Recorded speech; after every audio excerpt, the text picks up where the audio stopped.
अगर माल एक्सपायर हो जाए तो क्या करोगे? कितने सारे भाई है नई दुकान करने की सोचते हैं और उनके दिमाग में यही जाता है यार अगर माल एक्सपायर हो गया तो फिर क्या करेंगे। ज़्यादा माल ले लिया फिर वो एक्सपायर हो गया तब क्या करेंगे, कम लिया है ना भी क्या फिर भी एक्सपायर हो गया तो क्या करेंगे। इस चीज़ का सॉल्यूशन लेके आया हूँ आज आपके पास।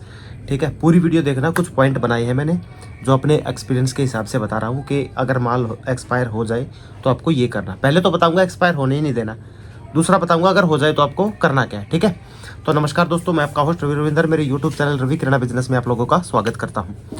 और देर ना करते हुए वीडियो करता हूं शुरू। आज अपनी दुकान से शूट कर रहा हूं, बीच में कोई कस्टमर आ गया तो हो सकता है मैं पीछे भी चला जाऊं, वरना यहीं एडिट करके कर लेंगे। खैर, तो सबसे पहला पॉइंट बता देता हूँ मैं। देखो, माल एक्सपायर हो जाए तो क्या करना है। सबसे पहला पॉइंट मैंने नोट कर रखा है कि माल को देख के लेना है। पहले तो आपको डेट देख के लेनी है। फॉर एग्जाम्पल चलिए बिस्किट ले लेता हूँ मैं।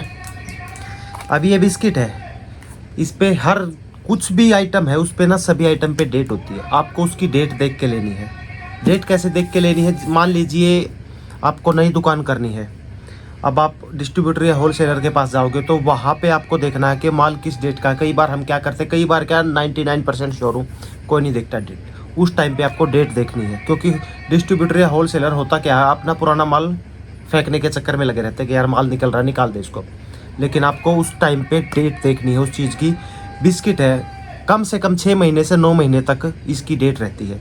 तो आपको कम से कम ये मानना है कि चल 1 महीना पुराना है तो चल जाएगा, ज़्यादा पुराना मत लेना। तो हर माल की डेट देख के लेना है। कई चीज़ें हैं जैसे बेसन है उसकी 3 महीने की, कई चीज़ें हैं दालें हैं उनकी भी 6 महीने तक की होती है, 9 महीने तक की होती है। बहुत आइटम है जिनकी 3 महीने की होती है, 6 महीने की होती है, 9 महीने की, अलग अलग होती है सभी की। तो ये डेट देख के लेना आपको कि किस डेट का ये माल है और एक्सपायर कब हो रहा है, उसके हिसाब से आप ले लेना। 1 महीने से ऊपर मत लेना। तो पहला तो पॉइंट मेरा यही है, माल एक्सपायर होने क्यों ही दें हम। तो ठीक है, ये है पहला पॉइंट कि उसकी डेट देख के लेना। हर प्रोडक्ट की डेट देख के आपको लेना है, 1 महीने से ज़्यादा ना हो। दूसरा बता दूं मैं, दूसरे में आगे बढ़ने से पहले एक चीज़ मैं क्लियर कर देता हूँ। ये जो पॉइंट है मैं बता रहा हूँ, 5 पॉइंट बताऊंगा, ये वो पॉइंट है कि माल एक्सपायर ही क्यों हो, एक्सपायर होने ही नहीं देना। ठीक है, अगर हो जाए तो उसके बाद वो मैं बताऊंगा कि एक्सपायर होने के बाद उसका करना क्या है। पहले तो हम एक्सपायर होने ही क्यों दें, ऐसी नौबत ही क्यों आए कि हमारा माल एक्सपायर हो। पहला पॉइंट नोट हो गया। अब दूसरा पॉइंट नोट कर देते हैं। सारा माल है ना आपको ब्रांडेड लेना, लोकल माल नहीं लेना, क्योंकि लोकल की कोई वापसी नहीं होती, ब्रांडेड माल की वापसी भी होती है। तो पहला तो यही है कि सारा माल आपको ब्रांडेड लेना है, कुछ भी लोकल आपके पास नहीं होना चाहिए। नई नई दुकान करनी है, लोकल रखोगे वैसे भी दुकान नहीं चलने वाली फिर तो ब्रांड का माल रखना है सारा। अब करना क्या है, जैसे ब्रांड का माल लोगे तो जिस भी डिस्ट्रीब्यूटर के पास जाओगे आप, मान लीजिए पार्ले के पास जाओगे, मैगी वाले के, नेस्ले के पास जाओगे, कैडबरी के पास जाओगे, उससे माल लोगे तो उसको बोलोगे आप कि भैया आपने माल दिया है, अगर कुछ बच गया तो आप वापस लोगे ना। 101% तो वापस लेगा। हो सकता है कोई अपने लालच में ये सोचे कि मैंने माल दे दिया मेरा कमीशन हो गया, वो मना कर दे तो आपको वहाँ से माल नहीं लेना है। वैसे वापसी वो लेगा, हर डिस्ट्रीब्यूटर वापस लेता है माल को। तो उससे माल लेने से पहले ये पूछ लेना आपको कि भैया अगर मेरा माल बच गया तो मुझे ये वापस करना पड़ेगा, आप वापस लोगे ना? तो वापस ले लेगा। तो दूसरा ये पॉइंट है। अच्छा, तीसरा है कम क्वांटिटी में माल लेना है आपको। देखो, नई नई दुकान करनी है, अब आपको ये भी नहीं पता कि कौन सा माल कितना बिकेगा। अब एक आइटम ऐसा है जो 5 दिन में 6 दिन में एक आइटम बिकता हो, और एक आइटम ऐसा है जो रोज़ 6 पीस बिक जाते हो। तो आपको उस हिसाब से मैनेज करना है कि कौन सा माल कितना लेना है आपको। स्टार्टिंग में स्टार्ट कर रहे हो नई नई दुकान तो थोड़ा कम क्वांटिटी में माल रख लो। एक्सपायर क्यों होने दो, अभी ज़्यादा क्वांटिटी में रख लिया और सारा एक्सपायर होगा तो फिर लेने वाला भी थोड़ा प्रॉब्लम, वो बोलेगा यार तूने इतना ही लिया था इतना ही वापस ले आया, तो उसमें आपको प्रॉब्लम फेस करनी पड़ जाएगी। तो कम क्वांटिटी में माल रखो, थोड़ा थोड़ा रखो लेकिन सारा रखो कम क्वांटिटी में। ठीक है, ये है पॉइंट नंबर 3। अच्छा, चौथा पॉइंट है बहुत एक्सपीरियंस वाला, मेरा खुद का एक्सपीरियंस है इस पॉइंट पे। तो देखो, कोई भी आइटम है, फॉर एग्जांपल के लिए बिस्किट है, अभी ये इसकी डेट जाने वाली है, 20 दिन पड़े हैं इसके, 20 दिन बच गए। वैसे 3 महीने की डेट होती है लेकिन 20 दिन बच गए। अब मुझे इसको करना क्या है भाई, ये एक्सपायर होने वाला है, इसको जैसे ये एक्सपायर होने वाला है ना, सामने पीछे कहीं रखा है, उसको उठा के सामने काउंटर पे रख दो, यहाँ पे आगे। जैसे ही कस्टमर आए उसकी नज़रों के सामने वो रहना चाहिए। अगर पीछे माल रखा है ना तो उसको सामने ही ले आओ। इससे क्या बेनिफिट मिलने वाला है, ये बेनिफिट मिलने वाला, कस्टमर आते ही कस्टमर की नज़र पड़ेगी उस माल के ऊपर। हो सकता है वहाँ पर नज़र ना पड़ी हो, लेकिन 99% में श्योर हूँ कि सामने रखने के बाद वो माल आपका सेल हो जाता है, बिक जाता है। ये मेरा एक्सपीरियंस बता रहा है। तो जो माल लगे आपको कि ये एक्सपायर होने वाला है, 15-20 दिन बचे हुए, इसको सामने काउंटर पे रख दो। 101% मैं श्योर हूँ, वैसे तो 99 पर मैं 101% श्योर हूँ आपका माल वो बिक जाएगा। ठीक है, पीछे से उठाया, क्योंकि पीछे बिकेगा नहीं, वो पीछे रखा है, कोई किसी को सामने नज़र नहीं आएगा, लेकिन जैसे ही सामने रखोगे वो सेल हो जाएगा। उसको करना क्या है, जैसे ही कस्टमर पूछे ना आपको जितने का पड़ा उतने का ही बेच देना, ख़राब होने से अच्छा उसको उतने का ही सेल कर दो। चौथा ये है, ये सीख लेना, ये एक्सपीरियंस बोल रहा है। ठीक है, अब पांचवा पॉइंट बता देता हूँ आप लोगों को। पांचवा है बिना सीजन का कोई माल मत लो। सीजन मीन्स बता देता हूँ आप लोगों को, जैसे अभी गर्मी है, सर्दी है, गर्मियों में सर्दी का माल मत लो, सर्दियों में गर्मी का मत लो। अब जैसे सर्दियाँ स्टार्ट होने वाली हैं, अब मैं अगर कोल्ड ड्रिंक का पूरा स्टॉक भर दूंगा तो वो एक्सपायर होगा, कोई नहीं लेगा उसको वापस से। फिर 3 महीने की वैसे ही डेट होती है कोल्ड ड्रिंक पे। तो इस चीज़ का बड़ा ध्यान करना है आपको कि गर्मियों में सर्दियों वाला आइटम नहीं रखना है, सर्दियों में गर्मी वाला आइटम नहीं रखना। अभी मैं मान के चलिए कि 20,000 की मैंने कोल्ड ड्रिंक्स भर दी यहाँ पे दुकान पे, और वो ना सेल हुई 3 महीने के, वैसे भी कम सेल होगी क्योंकि सर्दियों में कोल्ड ड्रिंक्स की सेल डाउन हो जाती है। इसी तरीके से गर्मियों की, गर्मियाँ आ जाती हैं, गर्मियों में कोल्ड ड्रिंक्स आएंगी, लेकिन सर्दियों की आइटम रख दो, मूंगफली, रेवड़ी, गज्जक, कुछ ऐसे आइटम रख दो, छुआरे रख दो, वो नहीं बिकेंगे, फिर वो ख़राब होगा। तो इस चीज़ का ध्यान रखना कि मौसम के हिसाब से आपको मैनेज करना है अपने माल को, कि इस मौसम में यही माल बिकेगा, इसी को मैं रखूँ।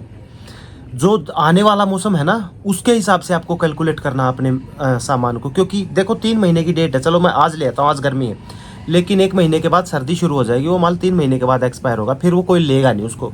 तो इस हिसाब से आपको माल लेना है कि मेरा 1 महीने के अंदर वो माल बिक जाए। ठीक है, इस तरीके से आपको मैनेज करना है। ये था 5वां पॉइंट। ये तो मैंने वो पॉइंट बताए हैं आप लोगों को जो मतलब हमें एक्सपायर होने ही क्यों देना है, 5 पॉइंट। अब मैं बताने जा रहा हूँ अगर एक्सपायर हो जाए तो क्या करें। चलो 1% एक्सपायर भी हो गए, फिर क्या करना है आपको। सबसे पहले तो मैं बता देता हूँ, हर ब्रांडेड कंपनी जो ब्रांड की होगी, जैसा कि मैंने बताया, सभी कंपनियां आपका माल वापस लेंगी, चाहे कितना भी बच रहा हो, जितना भी होगा ना आपका वापस ले। जितना मीन्स ये तो है नहीं कि भाई एक पेटी ली और एक ही एक वापस कर दी, थोड़ा बहुत तो सेल करना पड़ेगा। देखो, दूसरा ये तो हो गया कि भाई ब्रांड, जितनी भी ब्रांडेड कंपनी आपका माल वापस लेंगी। अब मान लीजिए फॉर एग्जांपल के लिए, वैसे मेरे हाथ में ये आ गया, बेसन है ये 3 महीने की इसकी एक्सपायरी होती है। ठीक है, अब ये देखो, इसको 20 दिन बच गए एक्सपायर होने में, 20 दिन का टाइम पड़ा हुआ है। अब कोई कस्टमर आएगा, वो इसकी डेट देखेगा, इस पर 20 दिन का है, एक्सपायर तो नहीं हुआ ना, फिर भी नहीं लेगा वो। क्यों नहीं लेगा? क्योंकि वो इसको 1 दिन में तो खा नहीं सकता, उसको लगेगा आधा मैं आज यूज़ करूँगा, आधा 20 दिन के बाद यूज़ करना मुझे, तब तक तो ये एक्सपायर हो जाएगा, तो ये बिकेगा ही नहीं। पर 20 दिन की डेट है, इसका बेनिफिट आपको क्या मिलेगा वो बता देता हूँ। इसका करना क्या है, आपको इसको पैकेट को काटना है और इसको किसी जैसे टब वगैरह होता, बर्तन होता बड़ा, उसमें रखना है और लूज में बेचना है इसको।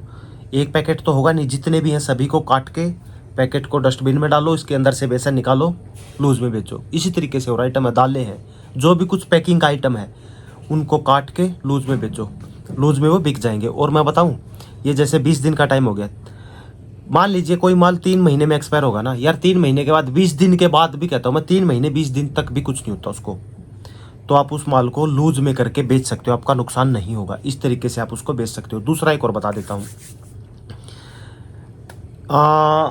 फॉर एग्जाम्पल किसी को जैसे पैकिंग में ये आइटम चाहिए था ठीक है, यही है कि भाई पैकिंग में चाहिए था, बेसन है, दालें हैं, ब्रांडेड को, किसी ब्रांड की दालें हैं, उसको उस पैकेट को, दाल को खोला और पैकेट को बाहर फेंक दिया। अब वो लूज़ दाल का क्या करना, आपको एक पैकिंग वाली पन्नी आती है, मैं दिखाऊँ आप लोगों को,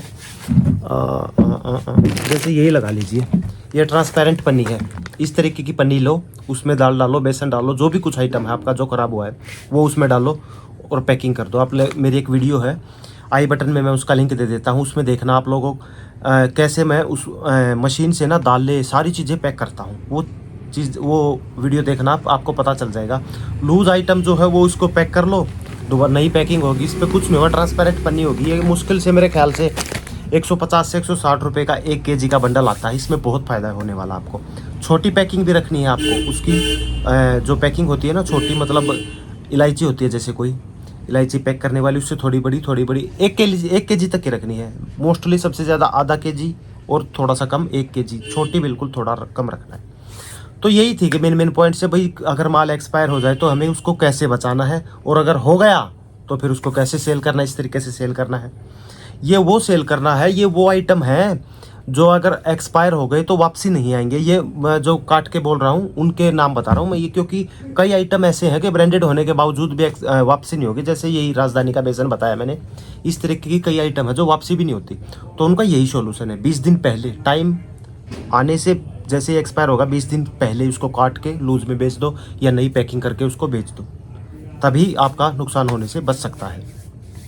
ठीक है, तो ये थे मेरे कुछ मेन से पॉइंट जो मुझे लगा कि मेरे एक्सपीरियंस के हिसाब से, जैसा कि मैं दुकान कर रहा हूँ तो मुझे पता है कि इस तरीके से हम इसको सेल कर देते हैं। जो नया दुकानदार है, जिसको नई दुकान खोलनी है, उसके लिए तो मेरे ख्याल में काफ़ी नॉलेजेबल बात है। ठीक है, तो उम्मीद करता मेरी वीडियो पसंद आई, अच्छी लगी हो तो लाइक कर देना, चैनल को सब्सक्राइब कर देना। मिलता हूँ नेक्स्ट वीडियो में, तब तक के लिए नमस्कार।